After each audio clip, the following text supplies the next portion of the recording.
Virat Kohli's MCG6 against Pakistan to Bumrah's stump-destroying Yorker to Ollie Pope.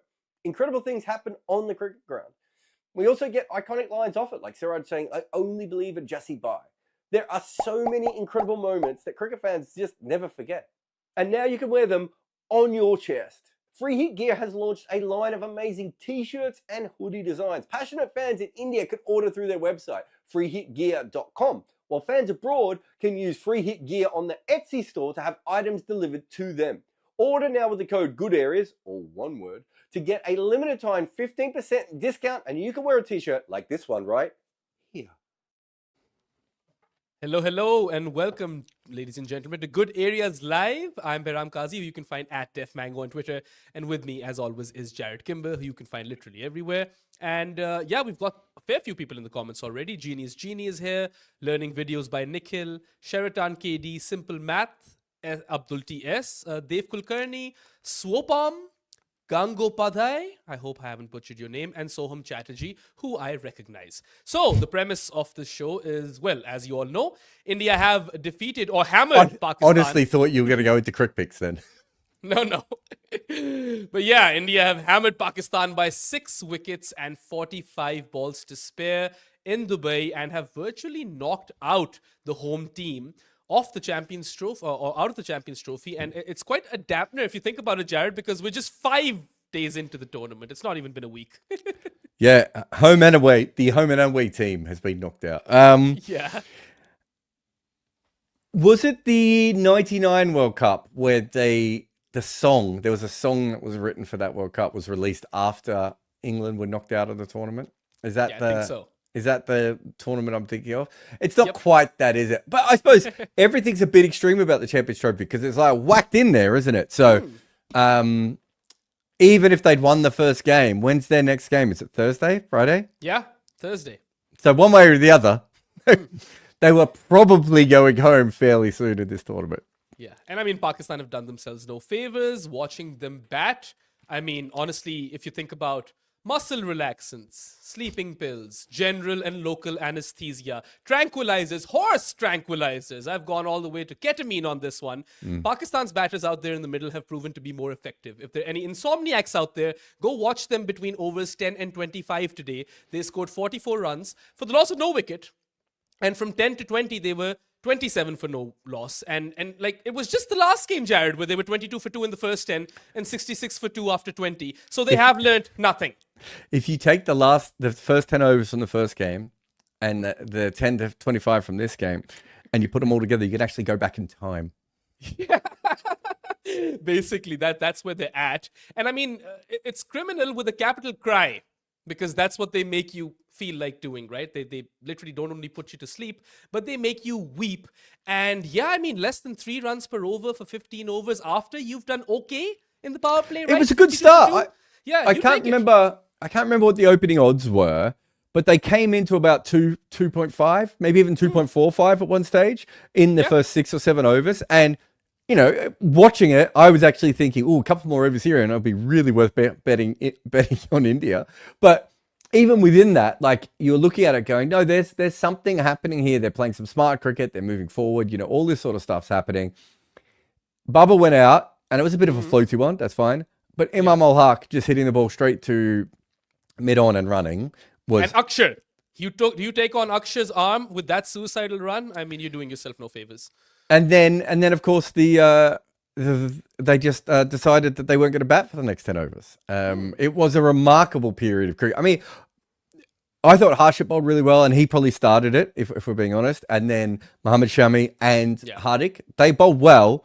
They didn't bowl what the figures were well. Like at one stage, it was like 2 runs and over, 2 runs and over, 7 runs and over, 2 runs and over, 3 runs and over, 2 runs and over.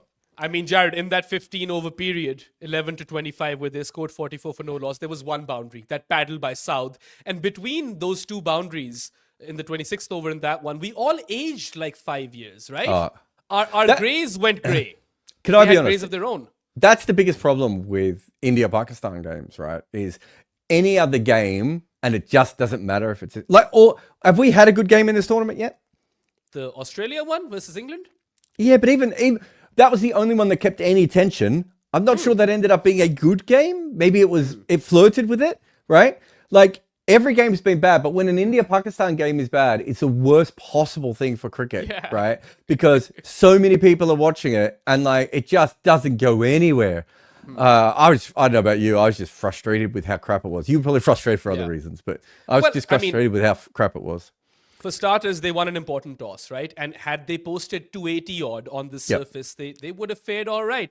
And people would say that, oh, India could have chased 300. But when you've got 280 on the board, it's a different ball game altogether. So they were 39 runs short of that, got bowled out for 241. Then you don't already have a lot of runs on the board. You've dropped 2 catches, right? Why even have a short mid-wicket if it's just going to drop catches, right? It's a catching position. And then there were shades of Ahmedabad 2023 in the collapse that happened because you had recovered slightly and 2 batters were set, and all of a sudden you lost wickets like a house of cards. Dominoes were falling left, right, and center. Pakistan have the same old issues, and I mean, they came back to haunt them. And this was honestly a terrible advert for ODI cricket. Their theme of this Champions Trophy has been putting, viewers to sleep, and that, I mean, is just atrocious in a home tournament that they're hosting for the first time, an ICC tournament since '96. Right, that's when they last co-hosted an ICC tournament, and this is what they turn up. Wow, isn't it fair though? Years later, isn't it fair though that they are playing 1996 ODI cricket? Yeah, I suppose so. But anyway, right? I mean, their dismissals were also, just terrible shots. It's not like India got a lot of those wickets. I can maybe say that the Babar one was a decent delivery by Pandya, but you look at Saud's dismissal, Rizwan's dismissal. Both of those guys had opportunities already. Saud had been dropped and Rizwan had been dropped, and then they just got out immediately. And it's funny how when they have to rotate strike, they kind of go into a shell, and when they eventually start to attack, they just get out, right? That's basically been Pakistan. Yeah, I think that's the big thing for me, right? And I talked about this a little bit in the live earlier today, and I was talking about it with Rizwan, but you could kind of go through everyone. They have a lot of people who they have about 4 or 5 people who can basically average 45 to 50 in ODI cricket, right? But at a strike rate of like 80 or 85 or maybe 86 if the wind is behind them, right? Yeah. But you look at those players and you compare them to, say, Rassie van der Dussen, right? So Rassie van der Dussen is kind of on the fringes of the team a little bit more these days, but for a long time he was the centerpiece of the side, right? In ODI cricket, he averages 48 with a strike rate of 86, right? So he's not different to them guys, right? Yeah. In record. But there's one of him. And when he gets to the end, if he has to hit sixes, he can hit sixes. Yep. Right? And when you have, like, let's say Imam played a great innings today, right? He probably makes 70 off 100 on that pitch. He's never putting any pressure back on India. Maybe they make more than 240 odd, right? Like maybe they make 250 odd on the back of that. But it's the same problem. Rizwan gets stuck today, so his innings looks worse than it normally would. But the problem with Rizwan is there is only 2 gears. There's third gear and there's slogging. He doesn't really have other gears to go to. Babar Azam, a little bit different. He can go 3rd, 4th, 5th, 6th, and he can work it up a little bit. But they have guys who can do that, and then they don't have heavy hitters in the middle. Right? And so they have this samey thing. They don't have an all-rounder. So they're playing basically without a 5th bowler, or if they play Mohammad Nawaz, without a 7th batter. Right? I have a bone to pick with the selectors for that. Why have they categorized Khushdil Shah as an all-rounder? Man averages 83 with the ball in ODI cricket, has 4 wickets in total, and that's after the wicket that he got today, right? He's not an all-rounder. And you've picked one specialist spinner in Abrar who did all right today, 1 for 28. He was Pakistan's best bowler. And then you also picked like one opener, which was Fakhr Zaman originally, and now it's Samamul Haq. And you're making Babar open, and he's already like in a woeful touch of form. And now you're asking him to change his position as well. And then you've picked up all of those middle order batters who are off the same mold. So you could see Pakistan's first round exit from a mile away, right? Well, also, like, more important than that, like, well, sorry, just to get back, not more importantly, but on the Khushdil Shah thing, right? So let's go through that. He's played 15 ODIs. He's bowled in almost half of them. Yeah. That means he's not a frontline spinner, right? Like, there's no way of looking at that and going, he's a frontline spinner if he doesn't bowl that often. In List A cricket, he's played 116 games and he's bowled in 87 of them. So what's that? Let's say that's 2/3 of them, right? Yeah. He averages 34 with the ball at 5.37. So he's not a frontline spinner, and his record isn't particularly fantastic. So what are you expecting him to do at international level if you don't bowl him in all the ODIs coming into this, right? So as you said, you know, the Fakhar Zaman thing, they've lost 2 openers. I think we can say that their team has completely fallen apart because they don't have their 2 openers. I think that's a fair thing to say, except for the fact that Australia just beat England, right, without a bowling attack. Yep. Right? And without Mitch Marsh and Cam Green, right? And Marcus Stoinis. Right? Yeah. South Africa have got Ngidi in their side, or someone pretending to be Ngidi in their side, right? Like New Zealand beat Pakistan without their frontline bowler as well, right? Like, and without their frontline opening batter. Like, other teams are overcoming this. The problem with Pakistan cricket is there are too many of these players who knock it around and don't score very quickly. Basically. You don't have enough frontline spinners. You don't have enough all-rounders. And your 3-man bowling attack on paper looks almost as good as anyone in this competition. Unfortunately, it is completely on paper. Yeah, I mean, they have 1.5 spinner in Salman Khushtil and Abrar, right, basically. And then you've got Usman Khan in the squad, who used to play for the UAE and has done well in Pakistan and opens the batting, but you are persistent to open the batting with Babar. And the selection panel, the 5-man selection panel of Azhar Ali, Asad Shafiq, Aleem Dar, Aqib Javed, and Hassan Chima pick the starting 11. Or the playing 11 for every team. So the captain doesn't even have power, which I feel like this system is just not feasible. It's not tenable. You can't continue like this. It's horrendous. No, you can't be in a situation. I don't think. So when I was with Scotland, we would have selection meetings as our panel. And that would be, I'm trying to remember, but it would be 2 assistant coaches, coach, me, and Kyle. I'm pretty sure that those were the people in the room. Oh, and there was one other person in the room as well, the manager of the team. And we would all have conversations, but when it comes down to it, either the coach or the captain has to make the final say on the team, because they're the ones who have to use this team. And I you know, Mohammad Rizwan has heaps of issues today, but I think if I was Mohammad Rizwan, I would be looking at this going, we had to over-attack with our main bowlers, because we don't even have a 5th bowler. Like, you know, they probably have 2 6th bowlers, right? Like, if you could take Liam Livingstone's bowling, you'd probably take it over the 2 guys that they've got in that side. And no one hates Liam Livingstone's bowling more than I do, right? Like, I don't find it massively acceptable. I've got a question. Do you prefer Liam Livingstone's bowling over Rachin Ravindra's bowling? Yes. Well, I think we know how I feel about Russia. I thought I'd broken you over there for a second. I did have to think about that for a bit. So I think the problem with Pakistan is there's too many holes and there's too much one-dimensional cricket. And we thought if the fast bowlers could come together, that maybe something could happen. But it hasn't happened in the first 2 games, and they're going home or they're staying in Dubai. I don't know, however these things work. They've got more holes than the human body, Jarrod, and you can't even like hold Mohammed. How many holes does the human body have? 1, 2, 3, 4, 5, 6. I suppose if you pierce your ears, does that count as a hole? Anyway. Anyway, but my point was that you can't entirely hold Rizwan responsible because he's not the one selecting this team or playing 11. But of course, you know, he has to cop the criticism when it comes to batting. Babar Azam, I have no clue what's up. He's like this 5-boundary player now. Great highlight reel. You'll see some great shots in there and an attractive score in the 20s or a 90-ball 64 in which he gets to 50 and 81 deliveries. So either he's playing lots of dots or he's just getting out when he's trying not to. So that's a phenomena on its own right now. I feel like he's in that fallen ODI royalty category. Imam ran himself out, did himself no favors. And then, of course, South Shakil was probably your best batter, right? We saw 3 different kinds of sweeps from him. 2 paddles, 1 conventional sweep, 1 reverse sweep. Then he pulls Pandya for 4, and then he's like, no, I'll try the aerial pull and get out, right? After he's been dropped. Rizwan, first boundary 4, which was a sweep. 48 deliveries later, his second boundary comes off a sweep. Then there's another sweep and he's out. So I wonder if he didn't get uncomfortable with a strike rate of 400 and then just decide to bring it down as low as possible until he could get back. At one point, he was 16 or 41, Jarrod. I remember that point. And I was like, holy shit, this is crazy. You know, it was and I think his strike rate of pace bowling in the entire innings was 42. Like, it was, And you know, we look it up. He's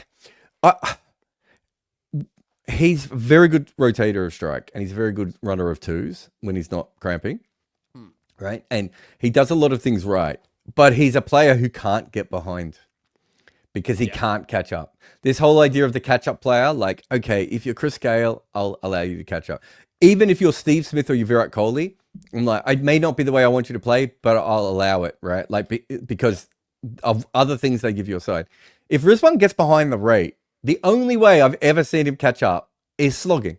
And I remember there was a game, you might be able to tell me, there was a game the other day, one of their warm-up games in the Tri-Series. I don't know if it was against South Africa or New Zealand, but he did the exact same thing. He got himself to a certain position, and then they were in about the 34th over, and he decided to start hitting fours and sixes and got out almost straight away. He's not actually very good at those shots. Yeah.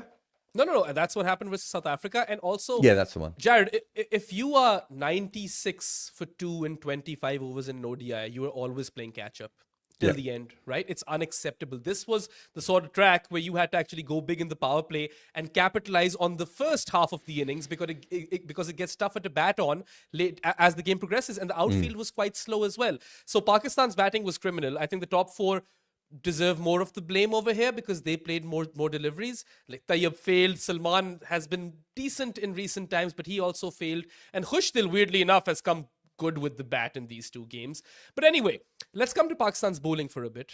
Shaheen Shah Afridi cleans up Rohit with a worldie of a Yorker, right? Absolute seed, and is absolutely thrashed the rest of the time, right? Got a bit unlucky versus Gill. Could have had him. A few inside edges, leading edges, right?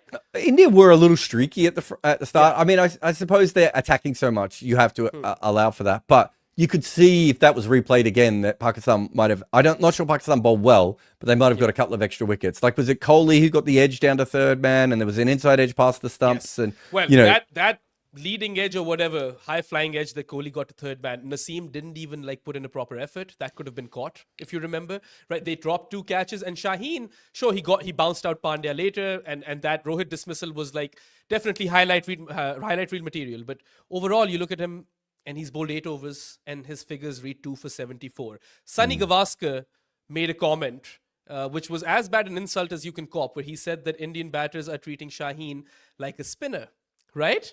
And that was kind of true. I mean, Shubman Gill absolutely dominated him. He pulverized him after he kind of survived those initial overs. And like Kohli was charging versus Shaheen down the ground. Shubman Gill hit him over his head for 4. Shaheen is supposed to be the leader of this attack, and it did not seem that way. And then there was that review when he was batting. Who can forget that, right? When that happened, you could have built your new studio between that gap that Shaheen had between bat and pad, basically. So when that happened, I was watching, but I was half watching because I was expecting them to get bowled out. Yeah. And my first thought was, oh, he's missed that by a mile. And then he reviewed so quickly that I thought, oh, I'm not watching this correctly. Clearly, he's hit that, and somehow I've missed this. And then when the first review came up, I looked at it and I just thought, what did he think had happened? I mean, remarkable moment. Yeah, look, they have, you know, they dropped Shaheen and they dropped Baba of recent times. Yeah, that isn't going to fix the issues here, right? Like the magic dropping thing. That's what 1960s cricketers believe. It's not a thing. Yeah. Well, they are playing 1960s ODI cricket when ODI cricket didn't even exist. John Player League. They're playing John Player League cricket. But I think I think what has to happen is there has to be a proper review of those two players. Give them a chance. I talked about it on the other video, but like bring a committee of people together, you know, bowling experts, biomechanical experts, physios in his case, whatever you need, analysts, coaches, you know, people he grew up with who saw him when he was younger, you know, all that sort of stuff. Because otherwise, what is the point of him playing? If he's going to play and he's going to be like, he's going to bowl like Ben Dwarshuis, like do you know what I mean? What's the point of Shaheen Afridi being Ben Dwarshuis? Like you can find someone else to be Ben Dwarshuis. Even Ben Dwarshuis got a 3 for the other day. He was but he still bowled floaty shit. Bowler. Yeah, but he bowled floaty shit. Like, no, I'm not having a go at him. What I'm saying is, surely you can find someone else who can bowl roughly at the level of Shaheen Afridi at the moment, who can bat a little bit. Because Dwarshuis can bat, right? So he's going to give you something else, right? Shaheen's batting at number 8, which terrifies me almost every time it happens. I don't really I don't see what the advantage is at the moment of just continually bowling him. And I get it. They played in a World Cup and everything else, but it's just, there has to be, how old is he? 26, 27? 24 on paper, at least. Yeah. So 26, 27, let's say, right? He's either, you've got about another 4 or 5 years of him being a prime physical athlete where they can get a lot out of him. They can take 6 months, pay him properly in that 6 months, keep him away from all this shitty league cricket and just say, well, let's fix this. Because let's be honest, outside of the IPL, he, at his best, he can get maximum money in any T20 league at the world he wants. Yeah. Right? But as he is at the moment, why would you pay for him in one of these leagues?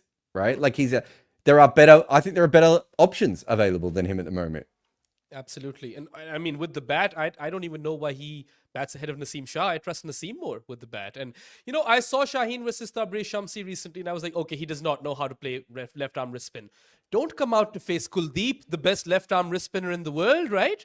And yeah, I mean, barring Abrar, who I thought was pretty good for his 1 for 28, the rest look quite toothless as well. Haris Rauf hasn't recovered from the yips yet. Right? Naseem Shah isn't incisive, even if he wasn't expensive. And then Pakistan's fifth bowler is as good as you, right? Yeah. If we're being real. So that's also a maybe major worse. cause for concern. Yeah, potentially worse, right? Anyway, I feel like India have put them out of their misery. Of course, they're not mathematically out, but Bangladesh isn't realistically defeating New Zealand tomorrow. And so it's like that pet. Your pet is suffering. They wouldn't make it. You've got to go for the injection, right? Yeah. No, they're out. I mean, they're out. Aren't Yeah. they? Anyway. But yeah, no, it's been poor and it's been it's disappointing that we're in this situation. But it's not that either of us. There are a lot of people of recent times who got very high on Pakistan again, and perhaps because they've actually played one-day cricket and everything else. Yeah. But you and I had watched a bit of it, and I don't think either of us felt fully comfortable in them beating the Australian and South African teams the way that everyone else did. Well, I felt like a big piece of that puzzle was also Saim Ayub, right? And Saim Ayub opening with Fakhar Zaman will remain a wet dream, or hopefully not a pipe dream in the future. But that could have really fixed things. Losing Fakhar was as bad as it gets after losing Saim. So you have to take that into context. But you do. Really, but as we said before, all these other teams have lost players, and it's like that. The issue isn't really that you lost them because everyone's losing players for this tournament. The issue has to be that when Pakistan loses players, like there is no backup that can come in. Like, that's the issue at the moment. Whereas if Aaron Hardy is like the 4th best all-rounder and Australia can still wheel him out, like who the hell is Pakistan's 4th best all-rounder at the moment? It might be you, for all I'm aware. Yeah, I suppose so. But yeah, lots of stuff to fix, some honest conversations required. And I mean, we've talked about this a lot, that bilateral ODIs, Pakistan and tournament Pakistan of late is like two different sides. And maybe that's because other teams don't take ODIs as seriously in bilaterals. I don't know. Pakistan take them seriously. I know that for sure. Good on them for doing that, because imagine how shit they would have been otherwise. Yeah. Also, there's a super chat by Adi, the bug catcher, very generous one. If you could bring that up, Varun. He says, in my opinion, on top of the previous difference in skills, or obvious difference in skills, sorry, the fact that Pakistan doesn't play Indian players or their stars in Pakistan too often is a big reason they feel a lot more pressure. New to this show, great job, guys. Well, thank you, Adi. And yes, there's a bit of Pakistan not playing high quality cricket. Like that could be a reason as well. But, back in the late 80s and early 90s, Pakistan used to have the mental advantage over India. We've seen that shift, and Pakistan do crumble. It is true. You know how I feel about this stuff. Did they have the mental advantage, or were they a better side? They're not the better side. There's a big gulf in skill. No, but in the 80s, like in those periods when they were good, they were the better side. I mean, whose bowling attack would you rather have had, Pakistan's or India's, right? India had a great batting lineup, but they didn't have, Pakistan had players on both sides of the ball. They had really good all-rounders as well. And India was probably deficient.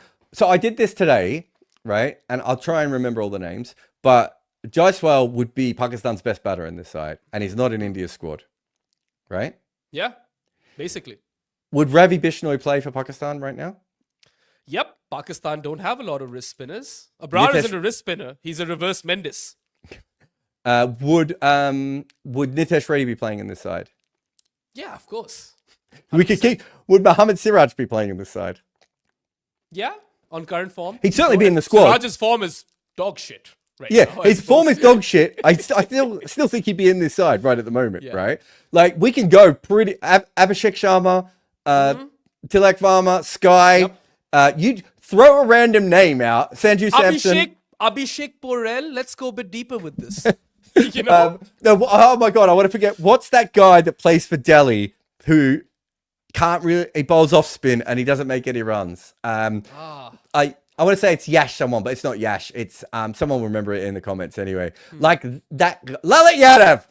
Lalit Yadav would be a fringe player in this, and I'm not taking the piss. I'm a big Lalit Yadav fan, right? Shouldn't be playing white ball cricket, but that's a different conversation. But Lalit Yadav would be a fringe player in Pakistan's side, right? That is how bad the situation is. So when Adi says they don't play like a lot of big games against Indian players, when they play India, it's such a step up, right? Yep.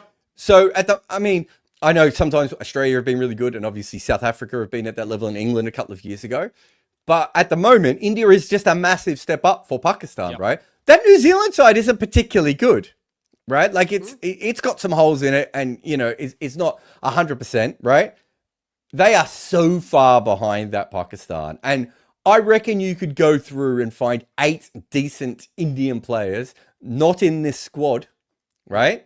Who I'm just throwing it out there. How about Ayush Badoni? How about Sachin Baby?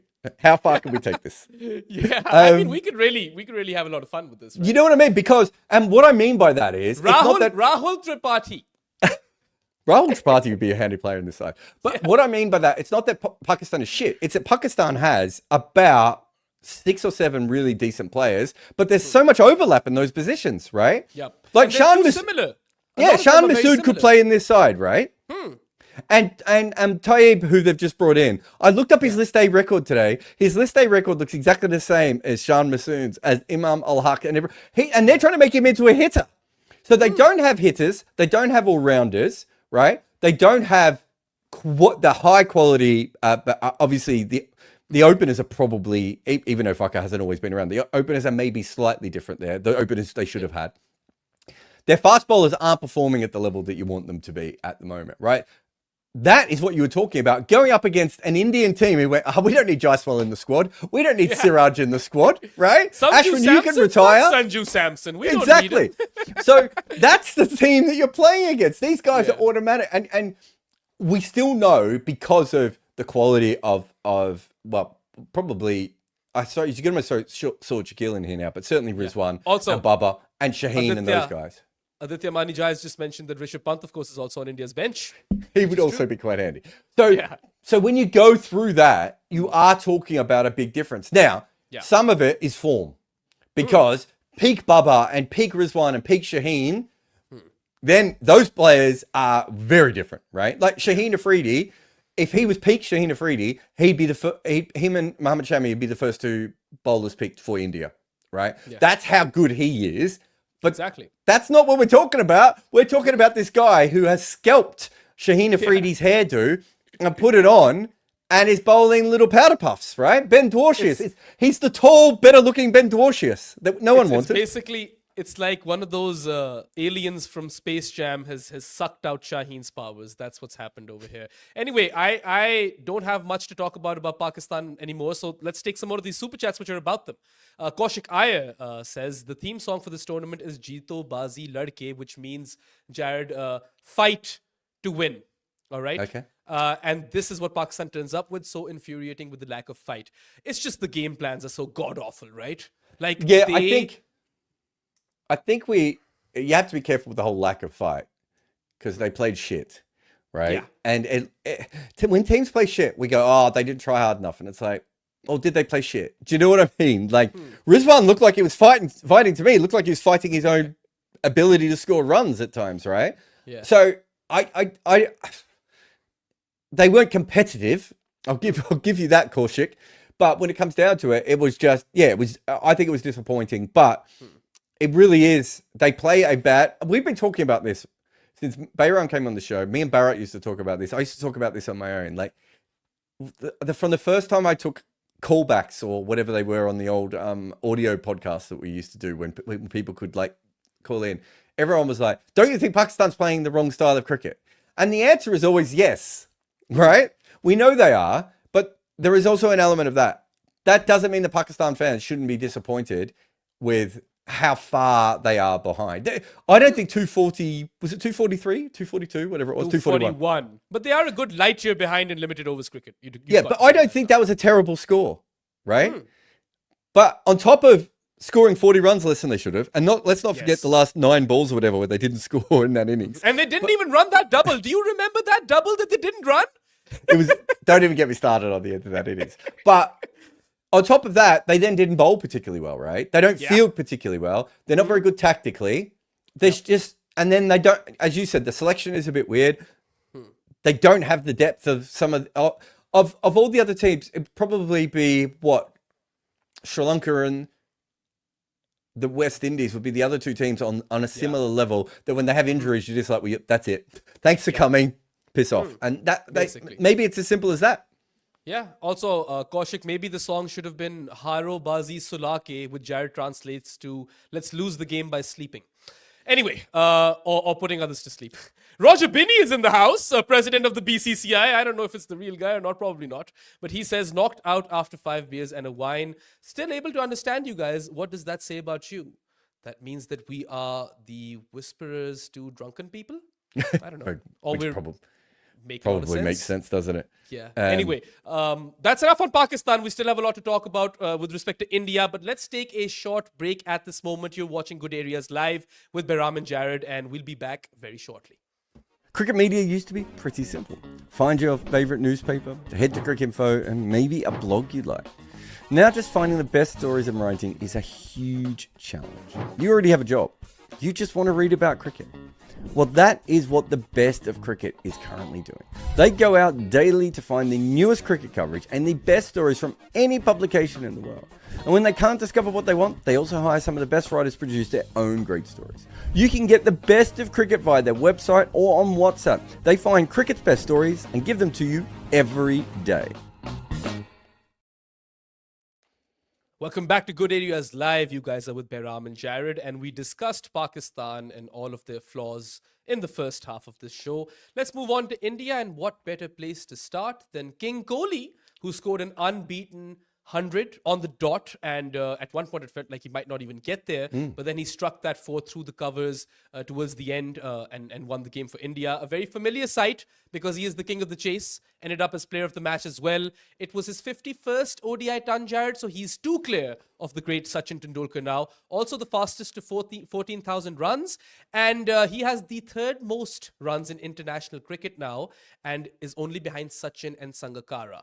Loves playing Pakistan though, doesn't he? Always brings out his best, and actually dug up the numbers as well. 17 innings versus Pakistan in ODIs, 650 plus scores, out of which 4 are hundreds. So that's a conversion rate of 66.7%, which is amazing.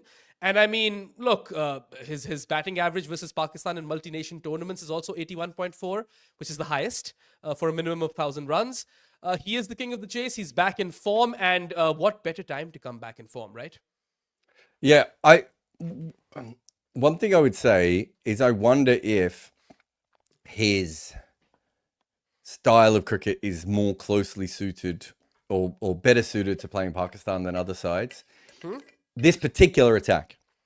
So Haris Rauf? I don't want to wait. Can I do this live on the podcast? I think I can wait. Oh, can we do the backer meter? That was the Kohli backer meter. There you go. Yeah. So Haris Rauf is, I think I said on the video before that Haris Rauf was built in a lab to bowl to Virat. Like, I think if Virat was picking the ideal bowler, he'd be like, I want him to be about 88 to 92 miles an hour, back of a length, not move the ball sideways, never pitch it up. Yeah. Right. And when they do pitch it up, it's going for Yorkers, so it's overpitched. They're not particularly accurate, so they can't pin me down.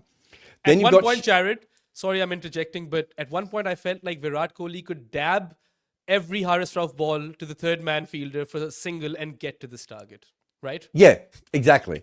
And then you've got Shaheen Afridi, who peak Shaheen Afridi early on, probably not someone that Virat would love to face. This version of Shaheen Afridi, especially if you don't face him in the first 5 overs or his first 3 overs, I don't think there's any problems for that. He doesn't have the extra height. Well, I shouldn't say he doesn't have the extra bounce of Mitchell Stark to, bother him that way. And he's not as quick anymore as he used to be, right? I mean, Kohli charged him, right? To go up and over mid-on. So right. There's that.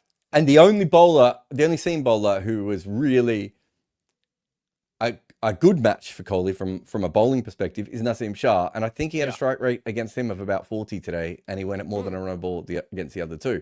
So it's a good matchup for him from that perspective, I think, as well.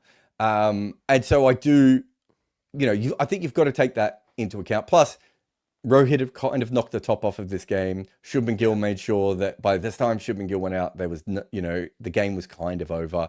It was. I know it was a ripper that got rid of him, right? Shubman Gill. But he had scored 46 and the score was like 100. And we hadn't even had 20 overs in the game at that point. So the game was done. Yeah. So I think when you look at it from that perspective, that doesn't mean he's not informed, because I thought he batted very well and I liked some of the choices he made. But to me, he did look like he was playing very defensively against spin, and he targeted two bowlers who he could take down, and he played brilliantly against them. There's a big difference between that and him just smoking everyone. And that Sting was out of the game and all those sorts of things. But he looked fine to me. Like, I didn't have any issues with the way he batted against pace anyway. Maybe slightly more against spin. I mean, he was capitalizing on his strengths. I think there were like 4 boundaries in that cover region, and he hooked and he pulled, and then, it was just those overs versus Shaheen and Haris Rauf which he completely dominated. So good time to come back in form for King Kohli, and he is an ODI great, or GOAT, whatever way you want to see this. And Gaurav Nandan Tripathi, actually, a buddy of mine, sent me my India jersey, actually, which Varun got me through transit, I suppose. He says, yes, I forgot, here it is. I saw a video of Virat's 100 being celebrated in Pakistan. It is inexplicable to him as an Indian. He's asking for reasons. Is there a precedent for it outside subcontinent? Virat Kohli is a superstar, and superstars come like with that sort of fanfare. I have covered so many games in Pakistan from the press box, and I kid you not, I always see that dude in a Kohli jersey, right? And you saw some other people in Indian jerseys as well in the Australia versus England game. So I do feel like there is like a lot of fandom with respect to this Indian team, and Kohli in particular in Pakistan. So yeah, I mean, I don't find it that outlandish. I mean, back in the good old days, wasn't it the same for Wasim and Imran in India? I suppose it probably was. There's a Bollywood movie where Shahid Afridi is like the inspiration for the whole movie, and he's like in the opening 10 minutes of the movie. Someone will know the name in the comments, I'm sure. But I remember that because I was on a plane once watching an Indian film, and going, why is Shahid Afridi in this film? Stuart Broad's hero was Glenn McGrath when he grew up, right? Well, that's actually what we want the sport to do. Yeah. The only other thing I would say is also that we have changed a little bit in sport now, when before the team was the most important thing. And I think now the personality. So I think for me anyway, it was the whole Ronaldo, Messi situation was when we went away from supporting teams and we started supporting individual players. We saw it with AB de Villiers, and we're starting to see it more and more in cricket. And, obviously Babar Azam, Rohit Sharma, Virat Kohli are 3 people who have these incredible... Dhoni's another one, yeah. So there's a few people coming through like that. And it's even different to what it was with Sachin or Sunil Gavaskar or Shane Warne or those sorts of guys. I'm not saying they didn't have big fan bases, but the team still mattered. And now it seems like in modern culture that's changed. So I think we should see that. That's what sport should be. Where we all ended up in a country by accident of birth, and we should be able to like whatever cricketers we do like. I mean, I grew up loving Mushtaq Ahmed and Venkat Raju, right? I grew the up heart wants what the heart wants. Idolizing Adam Gilchrist, he was one of my favorites. Ben Stokes is another favorite. Jasprit Bumrah is a recent favorite, if you think about it, right? So all of these guys, I think sport is meant to transcend boundaries and borders, and that's what makes it beautiful as a concept. We can all agree that we should support everything except for the Lakers, and then we're fine. Anyway, there's another Virat Kohli super chat by Aditya Mani Jha. So if we could take that real quick and move on from Kohli, because there's other stuff to talk about. So he says, if Virat retired before 2027, the ODI World Cup in 2027, It's not as unlikely as you think it is, Aditya, because when the presenter, whoever asked Virat that, are you going to enjoy your week-long break? He was like, at 36, I will, because this takes a lot out of me. He says, would you move Shreyas or KL to 3 to go for a different player, such as Pant or Tilak, lower down the order? I don't know. I wouldn't move Shreyas. I think he's doing exceptionally well at 4. He would have to develop as a cricketer for me to put him at 3. He is developing, so he might end up being that player. But he's gotten so good against the short ball versus England. He smashed a pull, and today he also smashed a pull, right? So I've got this theory that, like, he wouldn't have faced a lot of short balls growing up, right? Compared to, I don't know, Cameron. Well, actually, Cameron Green's a very bad example. Compared to Marcus Harris. If you're a short Western Australian like Marcus Harris or Justin Langer, right? Like, what are you facing 80% of the time, right? But if people just keep bowling short balls to you in international cricket, and surely after a while, you at least work out a method to handle them. This is such an aside, but when I talked to Jimmy Adams about Michael Bevan, and we talked about the short ball, and I was saying, I don't believe it. And he said, Jarrod, go back and have a look at his record at the Wacker and Shield games. I don't know how Jimmy Adams, of all people, knew this, but he's right? Bevan's problem wasn't the short ball. It was it just got to him at times at the international level, and so did the extra slips and all these different things. Most of these guys can actually handle these things, but when you face it a lot, eventually you find a way to handle it, right? Suresh Raina, right, was another player who found a way to handle it. There are very few players of that level of skill, and Shreyas Iyer is certainly of that level of skill, who aren't a little bit rounded and can't continue to learn. Whether I bat him at 3, though, he just seems to me like the world's best number 4. Yeah. They're going to have, I mean, is it not possible? Isn't it ironic that India, a team which fretted so hard on not having the ideal number 4 batter, has Shreyas Iyer, who wasn't even part of their plans, and wouldn't have probably featured if Virat Kohli wasn't injured in that first ODI, right? Because he literally got a call late at night and he shut off that movie and then turned up for the game next day. So look at the butterfly effect that has happened since. He has been scoring runs consistently. Today he scores 56. Sure, got a life at 26, but you can't fault him for that. And he's doing well versus the short stuff. He's improved his game versus... He doesn't, and it's important, he doesn't have to be good against the short stuff. Yeah, and versus spin, he was always elite. He's got the sweep, reverse sweep, and then you also see him charge down versus the spinners. I think he has my favorite element of his game. Yeah, I think he has the best average in modern cricket history against ODI spinners. Like, check that, Varun, step on it. I think it was Varun who told me, so I hope I'm right. So all he has to be against the short ball is he can't get caught with dot balls. And let's say he averaged 30 or 35 against back of a length and short pitch bowling. He's fine. So I wouldn't move Shreyas up the order. KL Rahul is interesting because he's also older, right? But there's a whole crop of players coming through. Right. And also, what do they do with Abhishek Sharma? At a certain point, do they just go? Because if Abhishek Sharma can do what he does, let me present a solution. Let's suppose that Kohli and Rohit are both gone. They've retired. Okay. You open with Abhishek Sharma and Jaiswal, and Gill moves at first drop. Yes. So I agree with that. But the thing is, I don't know if Gill will agree to that. True. I think that's probably their ideal top 3, right? Isn't Shubman Gill the heir apparent to Virat Kohli? Because they have a similar sort of approach or gameplay, I suppose. Oh, there you go. So we've got here for a minimum of 1,000 balls. Shreyas averages 80-ish against spin.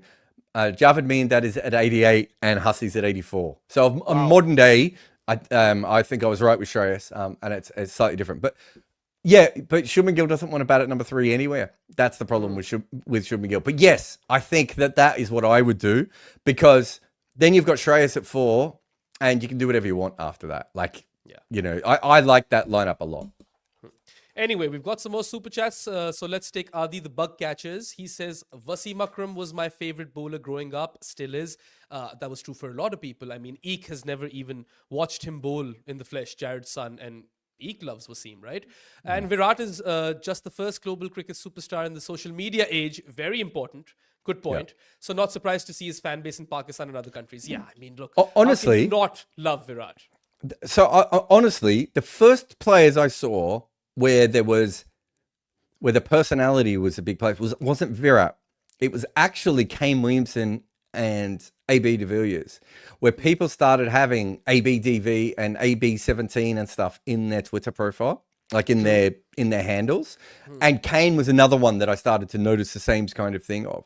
So the Virat one came a little bit later. But yes, I think if you go in Australia, there are a lot of random, like people without any Indian heritage who will say that Virat is their favourite batter. Maybe less so in England because he hasn't started as much in England. But, you know, in South Africa and Australia, you will find kids of, you know, without any Indian heritage or any Indian ethnicity or background at all who think that way. So it has come through. I just think this is the future, right? And we're going to see more and more of this kind of thing going ahead. And as you said, it's not completely new because... as Addy is saying here, was a macro. Wes Hall, massively famous. Wes Hall and Frank Worrell, incredibly important in Australia. If you go back, so I've just finished the documentary for Channel 9 on the Kerry Packer years. It's incredible when you go back how many people were picking Viv Richards as their favourite cricketer in Australia between 77 and 1990. Like random interviews that we found and research I was doing. In Pakistan as well. When Viv came out to bat, he hadn't even scored a single run. He would get a standing ovation. My uncles tell me these stories. India was another one where that happened. So we have seen, and Bradman and Warne were probably both bigger in England than they were in Australia at times, right? Certainly Warne. I've always thought that Warne's impact is much bigger in England overall than it is in Australia. His legacy in Australia is a bit complicated, right? Whereas in England, it's like, this is a legend, right? You know, Kumar Sangakkara. I know a few people in England that got obsessed with Kumar Sangakkara as well. So it's existed. The difference is now, and this is what Addy's talking about, which I agree with 100%, is this. The social media thing means it becomes part of your person. So, you know, me, I follow a lot of different content creators and, you know, I always have. I'm really interested in how people make stuff online. And it's interesting to me how many people make different kinds of athletes their personality. And I'm a big, you know, well, I'm a Nuggets fan, right? So the Joker is a huge part of my life. So everyone who makes any Joker content is probably going to come up on my timeline. So many of the people Mutombo content as well, right? There's less Mutombo content these days. But you all these people with like Joker in their handle, right? Or their email or their podcast is called, you know, Joker Tales or whatever it may be, or it's becoming a thing now. Which it wasn't before. You had a favorite player who might come from another country. Now it's like that player is part of your personality. And it's really noticeable to me that, you know, over the next 5 or 10 years, we're going to see that more and more. It's why I did that podcast with you, which I think is the first podcast we ever did together on Babar Azam, right? True. Because it was coming, you could see it on its way, and it had already happened in football and basketball and baseball and other sports. And I was like, it's coming in cricket. It just isn't quite there. And then we saw those guys come through. Also, greatness has always warranted respect across all sports. I remember when I was 10 years old and I went to the Rawalpindi Stadium to watch India play Pakistan in 2004, that marquee series. Sachin became the first Indian batter to score 100 on Pakistani soil, and everyone stood up for Sachin as well because he was Sachin Tendulkar, right? So it's things like those which I feel like remain ever present in all of sport. But to your point, Adi, this is definitely more true now because the idolizing of players has gone to a new level with the advent of social media. I think that's definitely a thing. So Genius Genie also has a super chat. He says, and also an outlandish take question, is there a reasonable argument to suggest that Hardik Pandya could be or is India's best ever all-rounder, or are Kapil Dev and Jadeja still over him? Look, Test cricket, Pandya isn't even in the equation. So you've got to go Kapil Dev and Jaddu. If you think of ODI cricket in particular and T20s, I think Hardik Pandya is a luxury in modern day cricket. There is not a lot of players are of his mold in current cricket. Ben Stokes is always injured as well. So you have to take that into account. And he is worth his weight in platinum because the balance he provides is immense. And today, when Shami was cramping, he comes out and he, according to me, Jarrod, I know Kuldeep ends with 3 for 40 over here, right? But I think Pandya bowled the most important spell of the day. His 2 for 31 in 8 overs, it was a superior effort than Kuldeep in my eyes. No, Kuldeep picked up wickets when they were slogging at the end. I thought Akshar and Jadeja were of a similar level to Kuldeep for a lot of that. Yeah. Okay, so the big problem with Pandya is the amount of games. He hasn't actually played 100 ODI games. So he doesn't even have 100 ODI wickets, right? Whereas Jadeja's played 200 games and has a similar average, would probably be a slower strike rate, I would have thought. Considerably, way beyond that strike rate. So I think Jadeja for a long period of time wasn't really, he was what Sanjay Mandrake called him for a long period of time, and then he blossomed. I'm not sure that Jadeja is a better ODI all-rounder than Hardik Pandya. Yeah, right. I would say that's fair because I feel like Hardik is such a smart bowler. Like he understood the task, right? The assignment. Pace off the ball, back of a length. And if you notice, he concedes a boundary off Babar through the covers, gets him out right over there. He's pulled for 4 by South Shakil, gets him out in that same fashion. It's like he's conceding those boundaries on purpose. That's what it feels like at times, right? That would be wild. And then to finish it off is Kapil Dev, right? So Kapil Dev is one of the fastest scoring batters in the history of ODI cricket. I mean, oh, here we go. So Kapil's adjusted record. So if he played in this era with the inflation of limited overs cricket, he'd average 30 with the bat and 113 strike rate. That basically makes his numbers almost identical to Hardik Pandya with the bat, and he was the best bowler in the side. Right. So he, I don't know, what does he take? 250 wickets at 27 with the ball, and a very economical bowler as well, and a top and tail bowler. Yeah. Kapil Dev is very underrated as an ODI player. So I would certainly have him ahead of him. The other thing is that I have a question. I have a question with respect to Kapil because you've seen him more than me. Was he as versatile as Hardik? Because I feel like Hardik is an all-phase bowler as well. Give him the newish ball, he does well. Bowls well at the death. Sometimes you can bowl him through the middle. And, he's got various tricks up his sleeve with respect to his variations, and he can get it to wobble. So that's a lot of things. He's not versatile in that way, but he was a frontline bowler. So in those days, that meant he bowled the overs at the top and then the overs at the bottom. So he had to bowl in both, had to move the new ball and then still be good at the death. Hardik is not a first choice of either of those jobs. You give him those jobs when someone else is injured or when they're going in with one. That wasn't the case for Kapil Dev. So I don't think you can even compare their bowling. The only other thing I wanted to say, and this isn't a slight on Jadeja or on Hardik Pandya, the fact that they're in the same side together means that sometimes they actually help each other, whereas Kapil Dev was the dude, right? Like, he was far more important to India than they happen to be. That's why Jadeja can play as a bits and pieces player, and sometimes Hardik Pandya doesn't have to bowl out, right? Kapil Dev had to bowl out and had to pad up every game. They've also got Akshar, Jarrod. Let's not forget, right? That's I mean, let's not even get to even Ashwin when they had Ashwin, right? They've always had other options. Whereas, obviously India had Ravi Shastri during Kapil Dev's, but that's not the same, right? I love Shastri. Just to throw this out for fun, Yuvraj. I mean, that's the super chat, right? Adi the bug catcher has dished out like $25, and he just recently found this show, so we're so happy to have you on. He's investing in the show. Yeah, he says Hardik is is amazing as an all-rounder, especially now, but we can't put him over Yuvraj or Jadeja, right? I don't know. I feel like the skill set is immense in limited overs cricket. I think the problem with UV is he took 110 wickets in 300 games, so that's a sixth bowler, right? Yeah. And Hardik is sometimes a sixth bowler just because of what you just said before. There's Akshar. There's Ashwin, there's all these, there's Jadeja, there's all these other people. But we know that Hardik is a fifth bowler and can be a fifth bowler, right?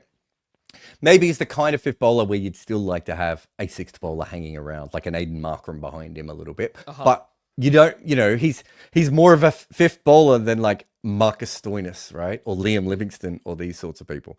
Oh my God, UV bowled 17 balls per match. That is fantastic. And some of that is also because his career overlapped with Tendulkar, who also would have bowled a few balls per game, right? But that's the difference. I think Yuvi had a fantastic career. Let's not forget Sehwag. He also used to bowl over here and there. Exactly. So I think and Suresh Raina. How many of them did they have? Everyone, Ganguly? And what happened? And then what happened? Then they got the throwdown specialist and no one's allowed to bowl anymore. So I think when you factor all those things in that we've just said, there's an advantage to beating Hardik Pandya that some of these other players haven't had. And also, Yuvraj didn't have the pressure of being a frontline bowler at all until the 2011 World Cup, right? Like, until that period. Yeah. But I think Hardik deserves to be in that conversation of the top three. And I would have to go a lot deeper to see whether it was him or Jadeja, because I think they're both fantastic cricketers. But I think Kapil Dev has them both. Wait, there was one other I was going to say of... Oh, yeah, Ganguly took 100 wickets. My God. He took 100 wickets without ever bowling at quicker than 100 kilometers an hour. Is he the best dibbly dobbler of all time? Or is that Chris Harris? So Chris Harris is a... we don't want to get down in the Chris Harris thing of all time. Fair enough. But if you could pick one medium pacer to bowl for your life, right, that played international cricket in the last 30 years, would you get Craig McMillan? Would you get Nathan Astle? Would you get oh my God, I'm forgetting something. Would you get Jonathan Trott, Paul Collingwood? Paul Collingwood was actually quite handy. I reckon Paul Collingwood. I looked this up the other day. I think Paul Collingwood averaged something like, was it in Test cricket? He averaged. I got another one for you. I got Scotty Styris for you. You know how I feel about Scotty Styris. That's the reason I don't want 10 over limits, because I want substitution, so I never have to watch Scott Styris bowl ever again. Let me have a look. Paul Collingwood, average of 37 in one-day cricket. Good on him. Yeah, it's quite handy, isn't it? But anyway, that's a separate podcast altogether. And remember, one day on the Good Areas WhatsApp chat, we talked about this for like 2 hours. No joke. And I think Darren Sammy won that, I feel, eventually. I think that was test. That was test, guys, though. Now we're in one day, guys. And this is a whole new world. Asked you if the best, slowest frontline bowler was Chatfield, right? From New Zealand. Yeah. And I think you agreed to that. But well, anyway. Alec Bedser, but that's a different conversation for a different day. Anyway, just before we wrap up this show, I want to bring up this chat over here by Zaid Babar Khan, who, by the way, is my former colleague at Grassroots Cricket and works at Park Passion right now, so you guys should go follow him. He also gives us, or me, fun stats all the time. He asks a very important question over here, and I think like this is $1 million question. So, Jarrod, hypothetical situation, do you think Pakistan, if Pakistan's players were playing in the IPL regularly, would they win more versus India? Ooh. It's a tough one, isn't it? That's why I brought it up. No. Interesting. Well, I feel like maybe as far as the nerves element would be concerned, they would be more unafraid. Can I ask you something? Why are the Indian players not nervous if they never play against the Pakistani players either? Because right now there is a gulf in skill. But that's what I mean. So it's not about nerves, is it? It's not. They're not very good. Right at the moment, how many Pakistan players would be in the IPL? Right at the moment? Yeah. Fakhr maybe if he's fit. Saim Ayub potentially.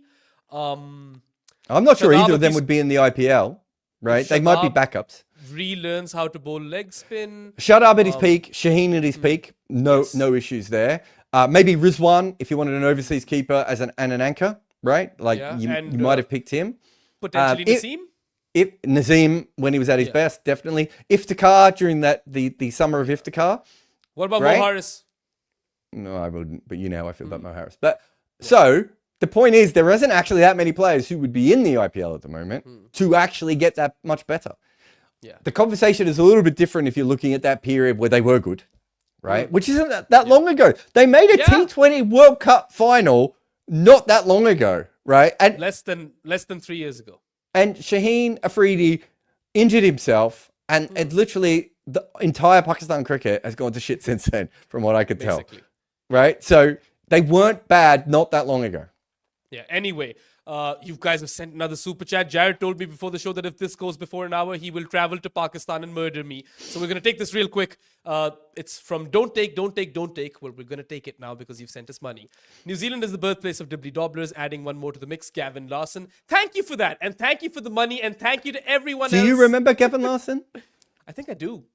Was he the one with white hair? No. Who had white hair? Then I remember someone else. Someone did. Oh my God, Adi the bug catcher. Seriously, another super chat. $30 now that you have donated. Thank you for that. He says, guys, the question was, would they win more than they do now? Not more than India. If Pakistan plays in the IPL, they would definitely win more. Still less than 50%. I don't know. I don't think it would make that much of a... right at the moment, I don't think it would make that much of a difference because their players don't play. There's already a financial incentive for them to be good at white ball cricket, and they're all knocking the ball around at a strike rate of 85, mate. Like, do you know what I mean? Like, at a certain point, they could be earning a lot more money if they scored a lot more quickly. Babar Azam, Babar Azam played county cricket last year, right? Did he play in the 100? A couple of years back, I would Yeah. say, maybe 3 years back. For Somerset, right? Yeah. He's a 100 player if he bats the way that he should bat. And that would pay him a lot of money. He could play in the... people love Babar Azam in Australia, right? They don't even know he's in form in Australia, right? He would get a big bash contract if he could play better T20 cricket. So they have financial incentive to be better at white ball cricket, and they're not using it. So I don't see how the IPL is going to change that, even though I know it's more money and it might, double or triple some of the money they're making. They have that incentive, and they're still knocking the ball around, and some of them are injured and everything else. So, yeah. Yeah, and they do go unpicked in the 100, right? As Ed Barber is pointing out in the comments. But anyway, thank you everybody for all of your super chats today. There were a lot, and your interactions in the comments section in general. And Addy, the bug catcher, who's come from... And we had another guy... We had another guy in the other chat who put in a huge super chat as well, Mukesh Kumar. So thank you to everyone. I suppose bugs sell for a lot of money, right? That's the only kind of conclusion that I can come to. But thanks, Adi. We appreciate it. Stop by whenever, right? We're live all the time. But anyway, just a quick reminder to you guys, go to goodareas.co and bookmark that webpage. That can prove to be a one-stop shop for all the work that we do as part of this team, whether it be written content, videos, or podcasts. We'll be live soon enough. But yeah, that's all for today. Have a good one. Should we actually, while we're... Oh, okay, you want to say goodbye. No. I was just going to say, should we...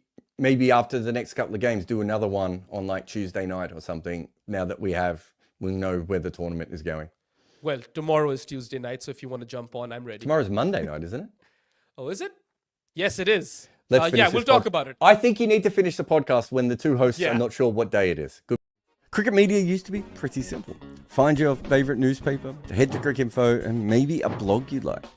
Now just finding the best stories and writing is a huge challenge. You already have a job.